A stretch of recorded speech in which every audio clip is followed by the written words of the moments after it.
Hello everyone, welcome back. Today's Tuesday, and today we have the Europe CPI. So there's definitely some volatility ahead for the Euro area, and I just want to dig a little bit further into that, and also make sure that you guys don't forget that we do have the webinar today from 4 to 5 p.m.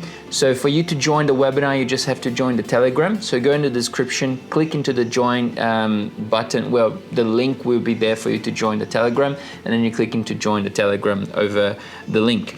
Cool. That being said, now going to the expectations. Well, the CPI is going to be at 7 p.m. in Australia, Sydney time, and the expectations are at 2%. Okay, so previously was 2% as well, and now the consensus is expecting again at 2% for the year over year.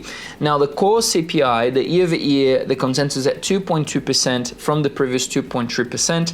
The CPI month over month, there's no consensus, it's a 0, but the previous was a 0%. Okay, now we do gonna have also 2 hours and a half later the Elderson giving a speech, so it's gonna be very important for us to listen what he's gonna say. It's public. You just can type on YouTube, for instance, his name Elderson speech live from ECB, and you will be able to listen to what he says. Now, the most important thing here is we have to go back the last meeting and see what was the current outlook and forecast of inflation from the ECB, and if that still lines up with the forecast, or if they have a bit of a difference in a sense.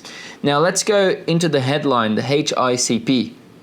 So for July 2025, as I say, they're expecting to be at 2%, exactly in line with the previous. Now, the medium-term ECB staff projections are hitting as low as 1.4% in Q1 2026. Okay, so they still have 0.6% inflation to actually decrease.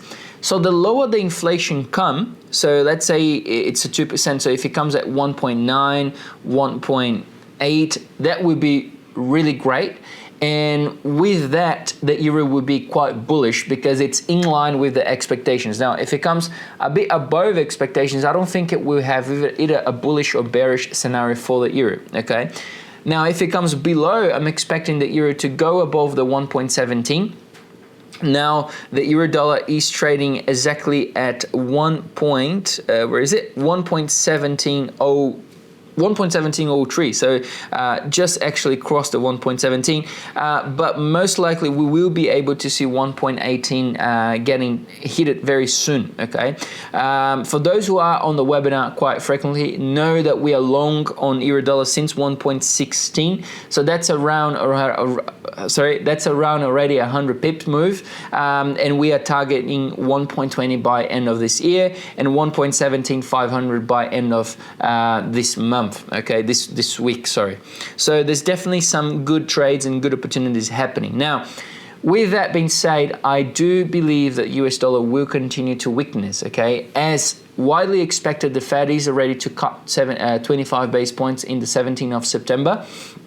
With that, the ECB will most likely continue to hold. So this trade is quite simple, one hold, one cut. So the money prefers to be on where the money, where the rates are still holding.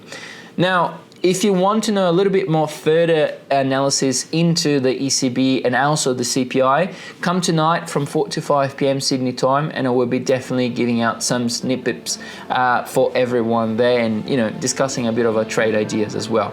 Hope to see you tonight, or see you in the next video, but don't forget, subscribe to the channel and give us a thumbs up. See you guys. Bye bye.